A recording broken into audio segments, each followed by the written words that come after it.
I truly lost way too much sleep over this, she says, choking.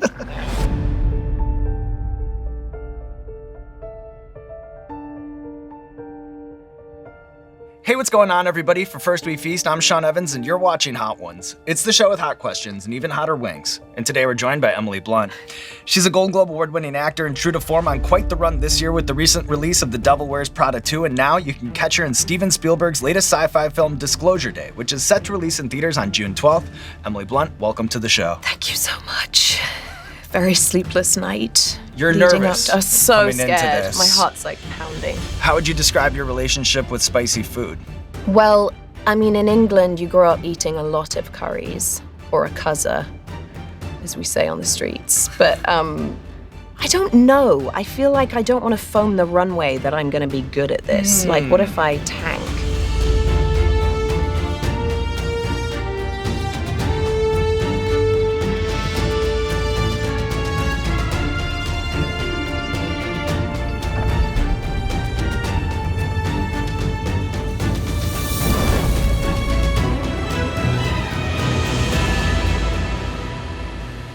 Are yours all like mine? Or are yours... Exactly the same. If you wanted to switch paddles, I'd be down. Okay. That was too big. Okay. Nice. That's what Shishido said. Oh, that's good. There's a scene in the movie where your character, a meteorologist on live television, has this almost jarring kind of vocal transformation and speaking in clicks and tones. Yeah. How do you even approach a scene like that as an actress? That seems like such a singular sequence. It was, and even kind of leading up to that moment where she starts speaking in this non-human language. It's a 4-minute one-er that we shot that leads up to that moment where she's gradually sort of disintegrating. And did you hear that throat gurgle? I did. I think the boom will catch that. What the actual F was that? Is that like panic, or is it... It almost was like or the is it scene. That's what Shishido said? It was That is almost what like the Shishido scene. said, guys. That's exactly what she said. I actually could have used this on the set of Disclosure Day. That was a perfect alien language. You know, there's various ways you could do it. You could go the AI route, which I'm a bit terrified of. I thought I could make some really strange sounds, as you've all just seen. So I said, maybe I could come in and we'll just do a range of weird sounds. And it's what we did. And I did sort of the clicking sounds, I did sort of humming sounds, consonant sounds, breathing, strange sounds, and what we did was we put one microphone here and one here. And so it kind of captures it in a really weird way, and then the sound designer went away and created that weird sound. It's like eggplant. Okay.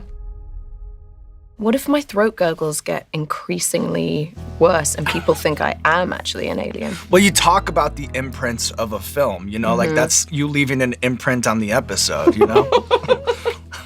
It'll last forever. Be remembered for all time. Yeah.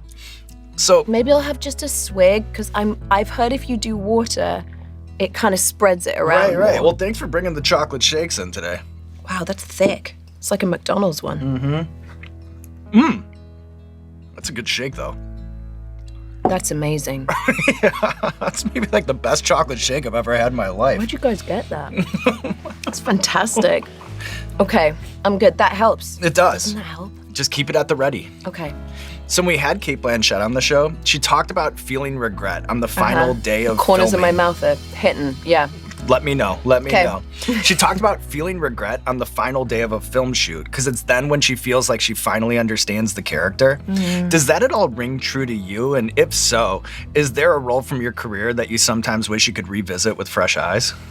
I have been known to, like, 2 months after I wrap a movie, if I'm like driving the kids somewhere, I'll suddenly go, that's how you should have played it. Like, I'll just have this memory of a line that I didn't feel was right. And It's hard because, when you're doing a film, I mean, some people like to watch playback. I don't really watch anything while I'm filming, so you're seeing it from the inside out. And then when you first see it back at yourself, I tend to kind of pick myself apart a little bit. So maybe that's when I'm filled with a bit of regret. But I think that's okay. Like, that's sort of how you self-correct and how you learn. I'm trying to think of parts I played where I'm like, you really shit the bed on that one.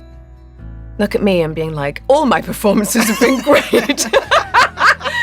No, I'm sure there's stuff, I wouldn't say as a whole, but there's moments and scenes that I'm just like, someone should have put a choke chain on me or something, I could have pulled that in a bit.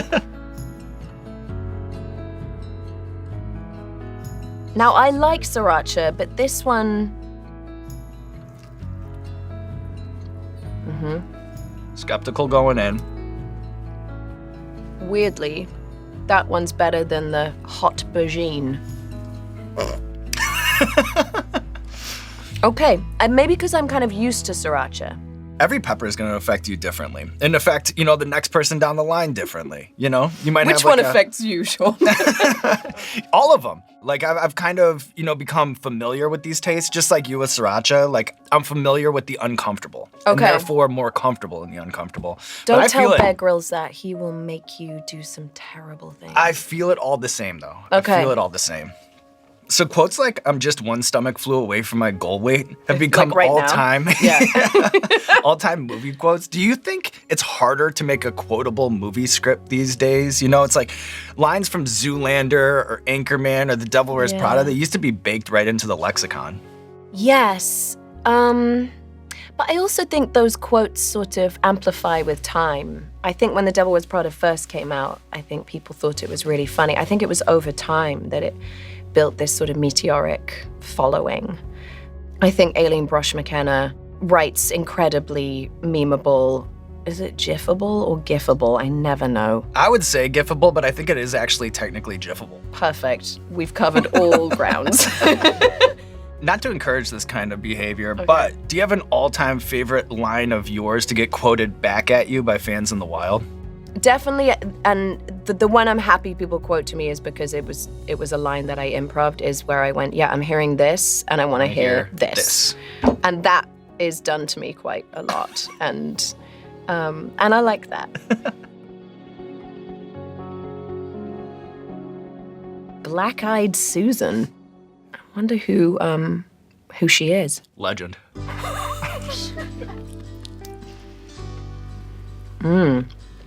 It's got kind of a fur on it, which I'm not loving.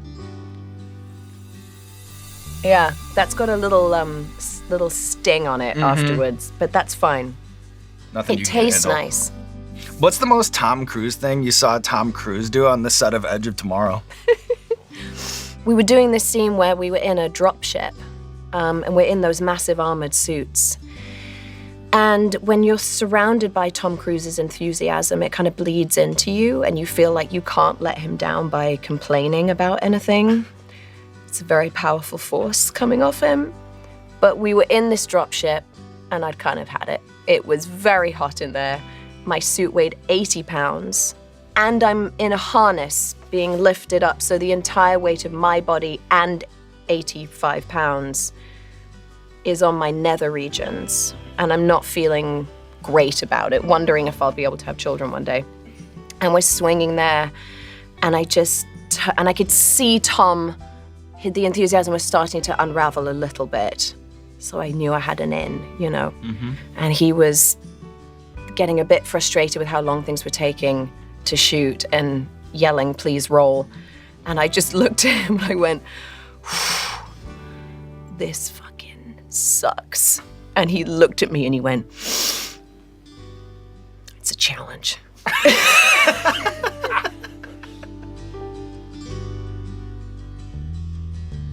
I'm just looking at the ominous de bomb.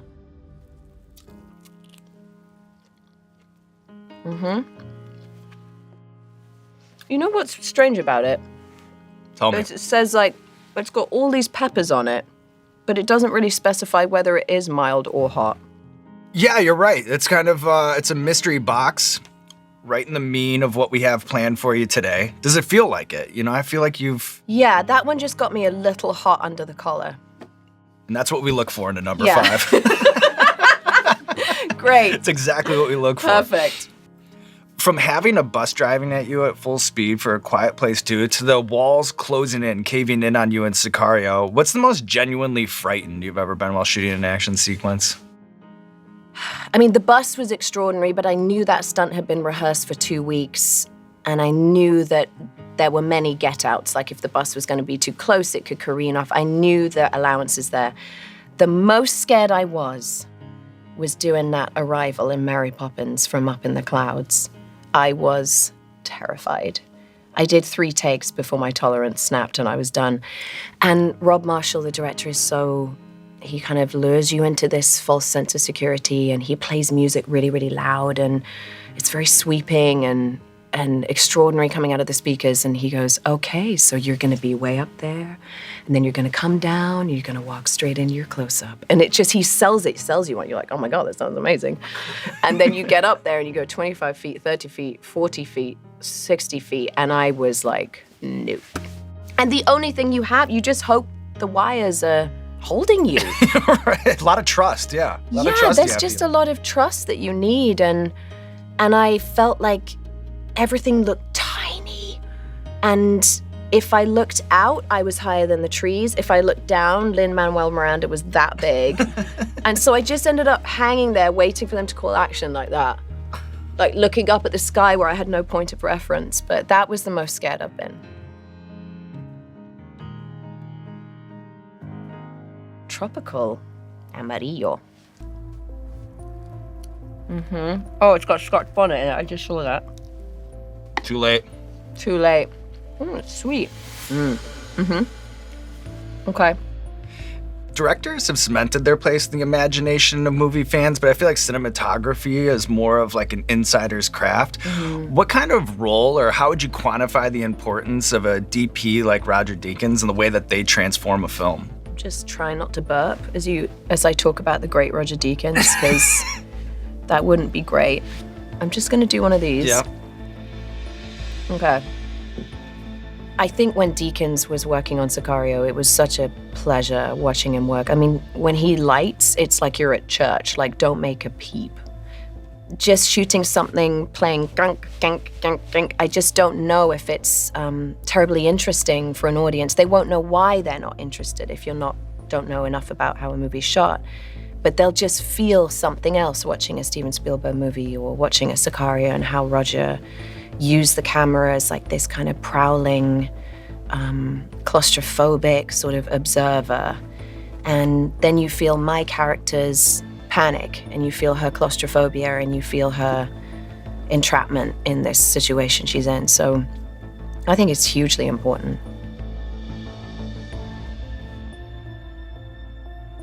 I feel like my upper lip is sweating a little bit. Oh, sweet. At first.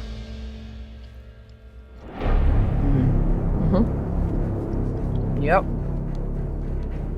Kind of tastes like a duck pancake, like a poisson duck pancake. And then it comes for a little kick. And has a build on it. But you're built for it. You like it. I like that one. Did you imagine 7 wings in? I truly lost way too much sleep over this, she says, choking. I saw Halle Berry just plowed her way through them. Oh my gosh, yeah. Has she been the best? You know, I think once a season, there's someone who comes in here and is completely unaffected and kind of walks me like a dog on my own show. I think that happens about once a season. But you've been in rhythm. I'm flowing. I feel like you're flowing. Okay. Now, I don't want to get too far out ahead of it, because this next wing, you knew about it before. You know, you called out to Bomb, which means someone's given you some context. So too many people have given me context. You reached out for advice? Yeah, I asked Matt Damon, and he said the first 7 you'll be fine, and then it's over. And then he was sick. He puked, so that doesn't help. Should I coat my mouth with some of this? It's worth a try. By the way, this does not come out fast enough. This is so thick.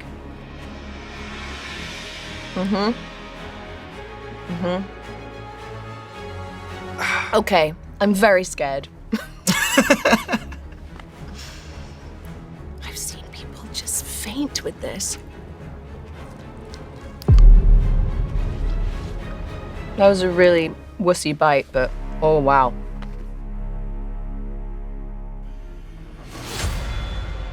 Oh man.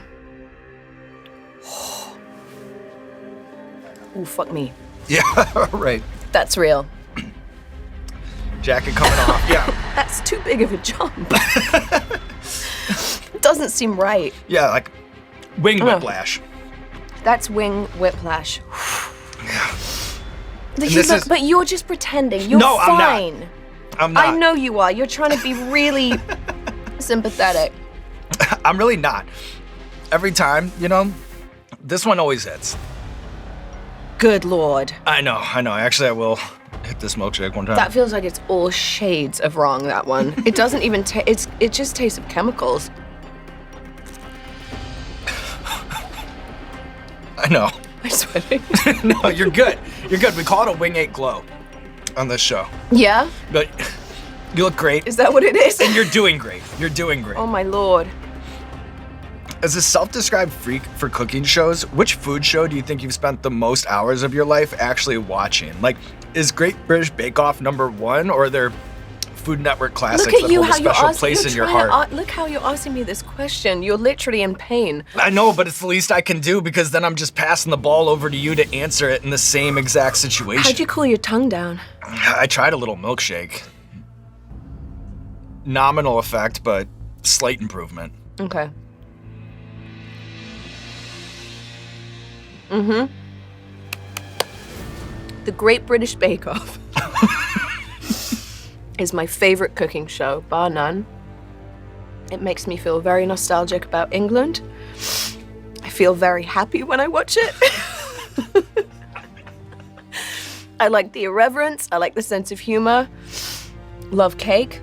Wow. This doesn't quit also. I know, it actually, if anything, kind of builds. It's worse. Probably worse than when you first took the bite other at this two going to be point. worse than that? So this is me being honest, because I'm a chicken wing talk show host, but one of great integrity. I'm all right, Bjorn. I'm good. After this one, Yeah. nothing is as bad. Okay, Nothing. going forward, and I actually think that it makes the next two a little bit easier because it sort of scorches the earth Yeah. and burns its own path, and then you have less friction from here. All right. Shaquille O'Neal's reaction to that is one of my favorite things I've ever watched He in my life. apologized to Kansas. Yeah, he apologized. Kansas, I apologize. It was so good. I watched it 5 times in a row. It was so wonderful. Or that face, It was great. So, yes, I do love that show. I also love Ina Garten Barefoot Contessa. Yeah, and you've been on that show. Yeah. And you even you crashed her website with your family's roasted potato recipe. Which is I really have to clear up this rumor that I invented these roast potatoes. They have been named Emily's roast potatoes. As I burp. They really aren't mine. This is like a classic English thing that everyone cooks every single Sunday. But I don't know if America has quite got on board with this tradition. So I think that was like a novel thing that you invented. All of my British friends are like, you didn't invent those potatoes. I was like, I know. But if Ina Garten wants to call them Emily's roast potatoes, I'm absolutely delighted.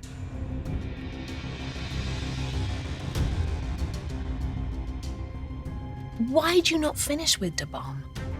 Well, you're in film, right? Mm-hmm. We like to have an arc. Yeah. You know what I mean? Like if you were just ratcheting tension, and then rolled credits. Yeah, it's too much of a crescendo. It's boring. Exactly. We like to do non-linear storytelling. Right, exactly. Right? Same with us on Hot You're Ones, like the exactly. Chris Nolan of food. Whoa, that's You're coming like- from you. They can't take that away You're from like me. chicken Chris Nolan. I'll take that. All right, here we go.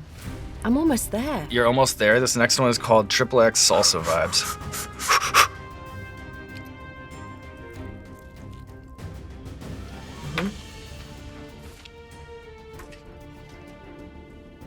That one got right in my teeth. Okay. Not fun, but remember the last one. I I think a little bit easier. Oh, I do not like how that tastes. Oof, that does not have a good vibe. You've named Jaws, Lawrence of Arabia, Gone with the Wind, and Romancing the Stone amongst your favorites. Wow. Which film do you think you've recommended most in your life, and why is it important for you to share the gospel? I can't believe I let off Dirty Dancing and Pretty Woman. I think I was trying to sound really cinematically learned when I gave that list. Jaws is still my favorite movie. I have recommended that a lot. I think a lot of people watched it. A lot of people I know watched it when they were kids. I think if you watch it as an adult, it takes on a whole different form of storytelling and the humanity of fear. And these three men confined in a boat and what their fear really means and how they relate to each other, I think. And it's about outsiders. It's about people not belonging. And there's so many beautiful themes that there are in all of Steven's movies that it's high stakes action and it's, you know, and it's big scale storytelling. But I think he has this emotional grounding running through all of it and this humanity. So Jaws would be it for me. You know how I struggled to get that question out, you know? Yeah. And then I hand the ball over to you. Look how eloquent you are. Really? Just talking about Jaws, 9 wings in. And it's, wait, what do you do with this one? You add more? Why are you shaking it? Oh, Lord. Okay.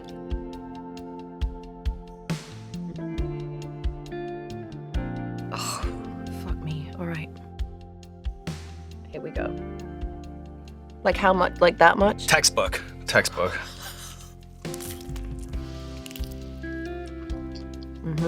I took a nice big bite. That'll come back to haunt me. Okay. I don't like how that one tastes either. It's like the hotter they get, the more chemically they taste. Yeah. What is that? It tastes like minerals. But It tastes like a rock. a very a hot spicy rock. Yeah. A lava rock. Like Da Bomb was the peppery one. Right.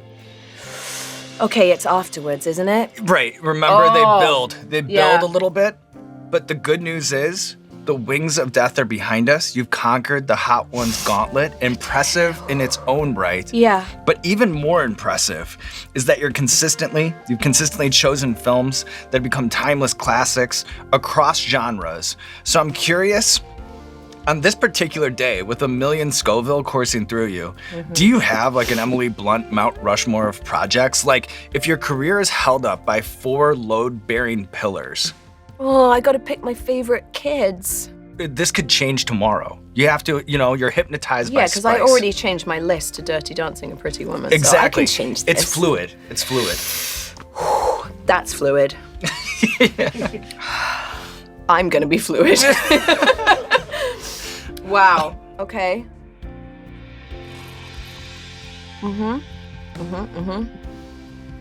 Sicario. Oh, God. Oppenheimer. A Quiet Place. Part 1, 2, and almost 3. I don't like that. I know. But it's And, probably The Devil Wears Prada. There we go. I gotta Set it I in have stone. And look at you, Emily Blunt, taking on the wings of death, living to tell the tale, and now there's nothing left to do but roll out the red carpet for you. This camera, this camera, this camera, let the people know what you have going on in your life. Do you want me to do it to the camera? Whatever you feel good. Oh, okay.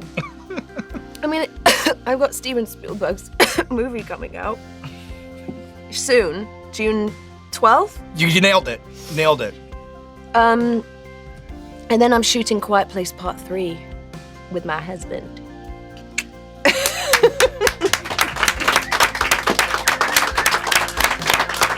Thank you, guys.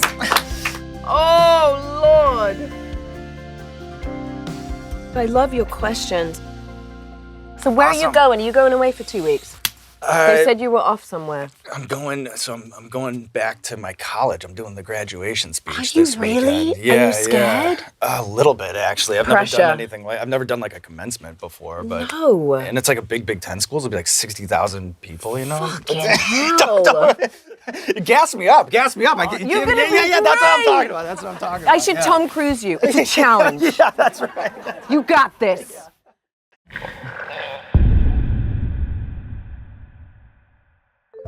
People think Hot Ones is chaos, but this table runs on precision. Every bottle has a job. And right now, Los Calientes Verde is missing. Bill, we have a situation. Relax, Sean. Hot Ones hot sauces are available in over 10,000 grocery stores nationwide. I have an extra for you. Thanks so much, Bill. Crisis averted. Now let's roll. Find Hot Ones hot sauces at major retailers and grocery stores near you.